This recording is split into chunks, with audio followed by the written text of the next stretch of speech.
Selamat pagi dan selamat datang kembali di Meja Redaksi. Kali ini tema podcastnya itu fenomena jalanan menjelma jadi ruang pengadilan, edisi Senin tanggal 3 Agustus 2026. Selama 30 menit ke depan kita mengadakan seru-seruan informasi tentang menarik dan juga informasi dan juga tips yang menarik lainnya. Bismillahirrahmanirrahim. Assalamualaikum warahmatullahi wabarakatuh. Halo pemirsa Cerdas TV. Selamat malam dan salam sejahtera untuk kita semuanya. Selamat datang lagi di acara Dari Meja Redaksi untuk episode Minggu 2 Agustus 2026. Dan tema untuk hari ini adalah fenomena jalanan menjelma menjadi ruang pengadilan. Apa benar? Seperti informasi Kompasiana.com dari fenomena cancel culture di Indonesia, ketika opini publik menjadi pengadilan tanpa hakim. Dalam beberapa tahun terakhir, ruang publik di Indonesia mengalami perubahan besar. Dahulu, opini masyarakat hanya bergerak melalui percakapan informal, ruang diskusi fisik, media massa konvensional, maupun forum-forum terbatas. Namun kini, setelah media sosial mendominasi, cara manusia berkomunikasi melainkan sebuah kekuatan sosial yang mampu membentuk realitas, mempengaruhi reputasi seseorang, hingga menentukan hak sosial, budaya, dan ekonomi. Kehadiran platform digital membuat setiap individu memiliki ruang untuk bersuara, memperdapat, menyampaikan kritik, bahkan menjatuhkan seseorang hanya dengan satu unggahan, satu video, atau satu komentar. Podcast hari ini kita buka dengan informasi tentang main hakim sendiri yang sudah jadi kebiasaan di kalangan masyarakat Indonesia. Kalau benar-benar ada pencurian atau apa. Kalau pencurian sekecil apapun, dihakimi langsung tewas pelakunya. Opini publik pada akhirnya menjadi hasil dari proses kolektif yang terbentuk melalui interaksi banyak orang yang saling bertukar pandangan mengenai suatu isu.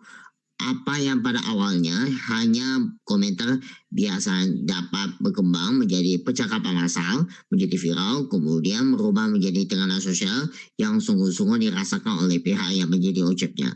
Di titik ini, suara masyarakat tidak lagi hanya sekitar opini, tetapi sudah bertransformasi menjadi kekuatan penggerak yang mampu mengaruhi keputusan brand, media, institusi, hingga pemerintah.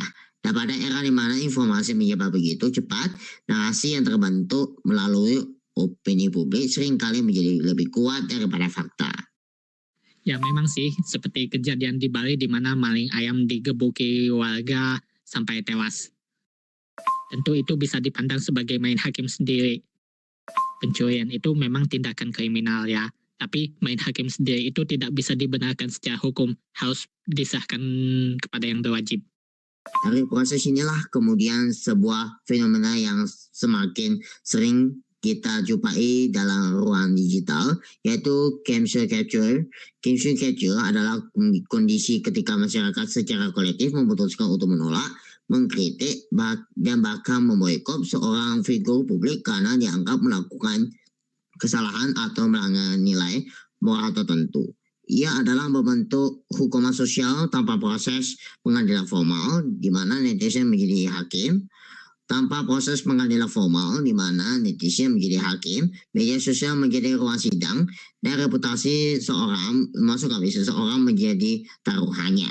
Dalam kisah kecil, sebuah kesalahan kecil dapat membesar karena exposure publik, dan ketika opini publik sudah terbentuk, ruang maaf seringkali menjadi sangat sepi. Fenomena cancel culture bukan hanya persoalan benar atau salah, tetapi juga tentang bagaimana persepsi dibangun, kecepatan menyebarkan informasi, framing media, serta kebutuhan masyarakat untuk menjadi figur yang bisa dipuji atau dijatuhkan membuat situasi ini sering berkembang tidak terkendali.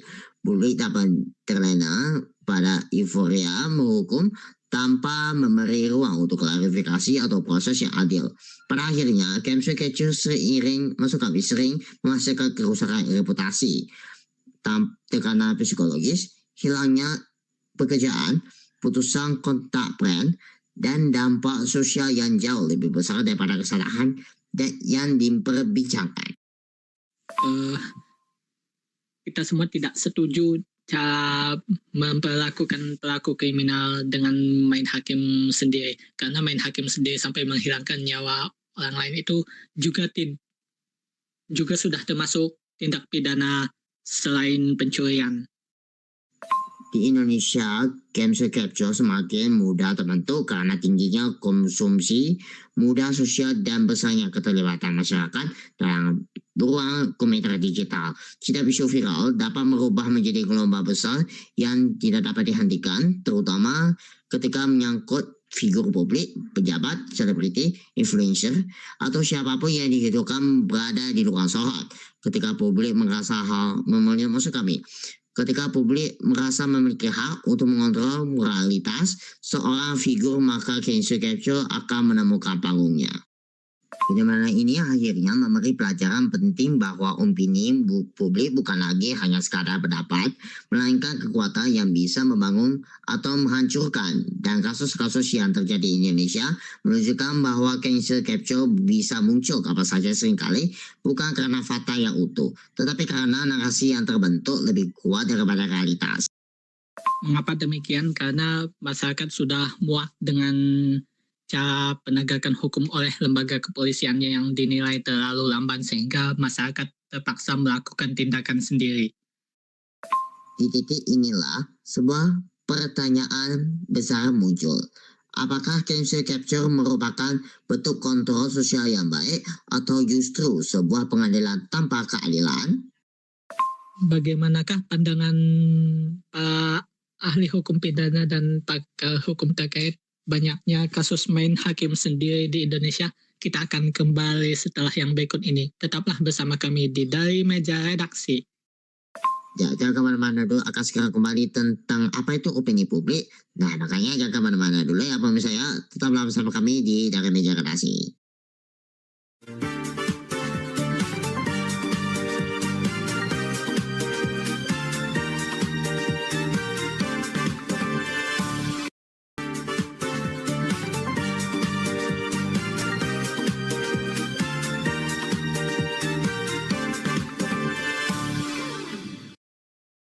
Terima kasih Anda masih bersama kami di Dari Meja Redaksi. Kita akan masuk dulu ke sesi pertama, yaitu inti utama dari apa itu opini publik.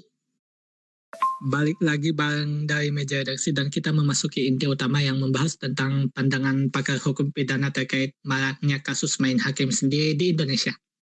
Secara sederhana, opini publik adalah pandangan kolektif masyarakat mengenai suatu isu, tokoh, atau peristiwa yang sedang menjadi perhatian bersama. Opini ini terbentuk melalui proses komunikasi, baik melalui media tradisional maupun media digital, dan seringkali bersifat dinamis. Sejumlah pakar hukum pidana memberikan pandangan terkait maraknya kasus main hakim sendiri di Indonesia terhadap pelaku kejahatan. Ketika opini publik semakin besar dan mendapat dukungan luas, ia akan berubah menjadi dorongan sosial yang menekan pihak tertentu untuk bertanggung jawab atau menerima konsekuensi. Dari sinilah cancel culture muncul. Terkait dengan maraknya kasus main hakim sendiri di Indonesia, pakar menilai bahwa penegakan hukum oleh kepolisian dirasa terlalu lambat oleh masyarakat sehingga mereka terpaksa melakukan tindakan sendiri. Cancel culture dan bagaimana ia terjadi. Cancel culture adalah proses ketika seseorang atau kelompok dianggap melakukan kesalahan dan publik kemudian secara kolektif memutuskan untuk menghukum mereka melalui boykot, kecaman massal, dan munculan sosial di media publik. Meski tidak ada hakim, tidak ada ruang sidang, dan tidak ada putusan hukum resmi, cancel culture seringkali menghasilkan hukuman sosial yang lebih berat daripada hukuman formal. Kepolisian dirasa tidak bisa diandalkan lagi oleh masyarakat karena citra kepolisian di Indonesia benar-benar sudah tercoreng dengan banyaknya tindakan kriminal yang dilakukan oleh oknum anggota kepolisian itu sendiri. Dan juga penegakan hukum yang terlalu lambat. Maksudnya viral dulu baru ditindak, membuat masyarakat lebih memilih melakukan perbuatan sendiri. Cambridge Dictionary mendefinisikan cancel culture sebagai cara berperilaku yang terjadi di masyarakat atau kelompok, terutama di ranah media sosial. Tindakan ini melibatkan orang-orang yang menolak atau berhenti mendukung seseorang dikarenakan sebuah alasan. Apa pelajaran yang bisa kita ambil dari inti utama di podcast ini? Cancel culture juga dapat disebut sebagai budaya pembatalan yang mana menjadi sebuah budaya saat tidak adanya kesepakatan bagi orang-orang yang telah berbuat sesuatu kepada masyarakat umum. Inilah yang membuat siapa saja yang mendapatkan cancel culture akan meminta maaf dan belajar dari kesalahan yang telah dilakukan. Cancel culture bisa terjadi ketika 1. Ada isu atau tindakan kontroversial yang muncul ke ruang publik. 2. Netizen merespons secara emosional atau moral. 3. Media sosial memperbesarnya melalui viralitas, komentar, dan kampanye digital. 4. Brand atau institusi ikut merespons karena tekanan publik. Dan 5. Terjadi boikot massal dan penurunan reputasi yang drastis. Di titik inilah opini publik menjadi pengadilan virtual. Publik bertindak sebagai jaksa, hakim, sekaligus algojo tanpa memberi ruang untuk klarifikasi atau proses pembuktian.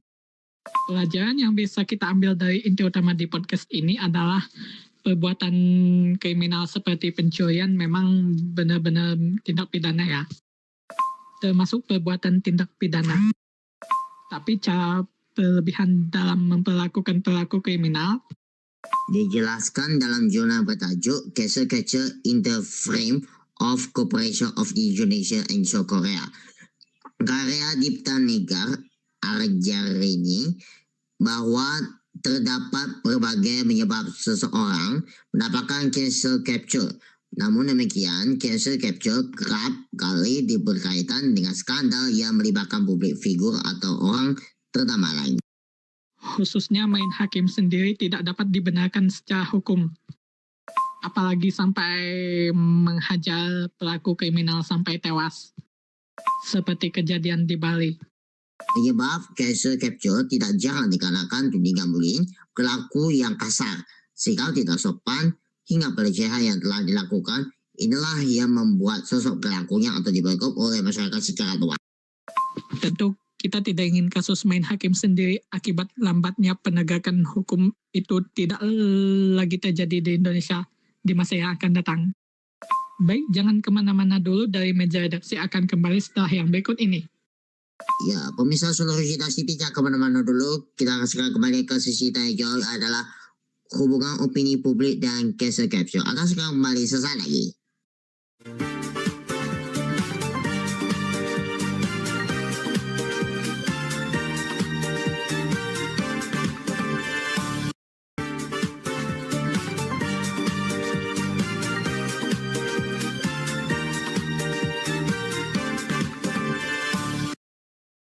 Terima kasih Anda masih bersama kami di dalam meja redaksi. Ini bagian terakhir. Kita akan masih memasuki ke sesi kedua, yaitu tanya jawab dari hubungan opini publik dan cancel culture. Balik lagi di dari meja redaksi dan kita memasuki tanya jawab. Tanya jawab untuk hari ini adalah kenapa tindakan main hakim sendiri makin marak terjadi di Indonesia. Opini publik dan cancel culture memiliki keterkaitan yang sangat erat. Keduanya merupakan fenomena sosial yang saling mempengaruhi, maksud kami mempengaruhi dan membentuk satu sama lain, terutama dalam konteks masyarakat digital yang terhubung oleh media sosial. Pada dasarnya, cancel culture tidak akan pernah muncul tanpa terbentuknya opini publik terlebih dahulu. Opini publik menjadi fondasi awal yang menentukan arah bagaimana masyarakat menilai sesuatu tindakan, peristiwa, atau figur tertentu. Ketika opini publik bergerak secara kolektif dan mengarah pada penolakan atau keajaman terhadap seseorang, maka cancel culture mulai lahir dan berkembang. Mengapa pelaku kriminal dijadikan objek main hakim sendiri oleh masyarakat? Opini publik sendiri terbentuk melalui proses komunikasi yang terjadi di antara individu, kelompok, dan media. Ketika sebuah isu mencuat ke permukaan, baik melalui berita, gosip, viral content, maupun unggahan personal masyarakat melalui memberikan respons, berdiskusi, saling bertukar pandangan, lalu menghasilkan penilaian bersama. Sebuah isu yang mungkin awalnya hanya dibicarakan oleh segelintir orang dapat merubah menjadi perhatian massal ketika diperkuat oleh algoritma, media sosial, komentar netizen, dan dukungan dari figur-figur yang memiliki berpengaruh. Maksud kami, pada titik itu, opini publik melalui memiliki kekuatan sosial yang signifikan. Kenapa penegakan hukum oleh lembaga kepolisian dinilai terlalu lamban sehingga masyarakat terpaksa mengambil tindakan sendiri tanpa menyerahkan kasus kriminal kepada yang berwajib? Ketika opini publik mengenai suatu kasus atau figur sudah terbentuk dengan kuat, maka ruang untuk membangun tekanan sosial tersedia. Di sinilah cancel culture mengambil peran. Cancel culture bergerak bukan hanya berdasarkan fakta, tetapi juga persepsi apa yang dianggap benar atau salah oleh mayoritas masyarakat. Ketika publik merasa bahwa seorang figur publik melanggar norma sosial atau moral, publik merasa memiliki tanggung jawab untuk menghukum. Tindakan itu kemudian diwujudkan melalui kecaman massal, boykot terhadap brand yang kerjasama. Maksud kami, bekerjasama dengan figur tersebut, desakan agar tidak diberi ruang tampil, hingga tuntutan agar figur tersebut menghilang dari ruang publik. Apa saran dari pakar hukum agar kasus main hakim sendiri di Indonesia tidak terulang lagi di masa mendatang? Dengan demikian, cancel culture adalah bentuk konkret dari opini publik yang berubah menjadi aksi kolektif yang menjadi perpanjangan tangan dari suara masyarakat. Jika opini publik adalah suara, maka cancel culture adalah tindakan keduanya bekerja saling melengkapi. Opini publik menciptakan tekanan, cancel culture mengeksekusinya. Ya, kita akan masuk ke sesi terakhir sebelum closing podcast kali ini. Baik, kita masuk ke dalam kesimpulan sebelum menutup podcast untuk hari ini. Kesimpulannya adalah main hakim sendiri tanpa menyerahkan kasus kepada yang berwajib adalah perbuatan yang melanggar tindak pidana. Walaupun pencurian memang dikategorikan termasuk tindak pidana. Kesimpulan dan dapatlah dari dunia peradilan kontemporer saat ini masih berada dalam pusaran transformasi yang sangat radikal dan masif. Jika menilai sejarah independensi, hakim secara tradisional seringkali hanya diuji oleh intervensi vertikal yang datang dari pemegang kekuasaan politik atau kekuatan ekonomi. Namun cara memperlakukan pelaku pencurian yang di luar batas kemanusiaan tentu tidak dapat dibenarkan di mata hukum. Serahkan saja kasus yang terjadi kepada pihak kepolisian agar kepolisian bekerja untuk menangani kasus ini dengan cepat dan transparan. Ya, memang polisinya lambat banget penegakan hukumnya. No viral, no justice, atau juga viral dulu baru ditindak telah menjadi makanan sehari-hari kita menanggapi banyaknya kasus kriminal di Indonesia. Kita berharap agar masyarakat benar-benar lebih dewasa dalam memperlakukan pelaku kriminal bukan dengan cara main hakim sendiri, tapi sahkan saja kepada yang berwajib agar pihak berwajib bisa mengurusnya. Demikian dari meja redaksi untuk episode Minggu 2 Agustus 2026 dan kita akan ketemu lagi di dari meja redaksi untuk episode mendatang. Terima kasih dan wassalamualaikum warahmatullahi wabarakatuh. Selamat malam. Ya, pemirsa, sampai di sini jumpa kita dalam dari meja redaksi. Update terus informasi Anda dengan subscribe dengan YouTube channel Cerdas TV dan @cdpnews.id. Terima kasih atas perhatian Anda. Sampai jumpa dan selamat pagi.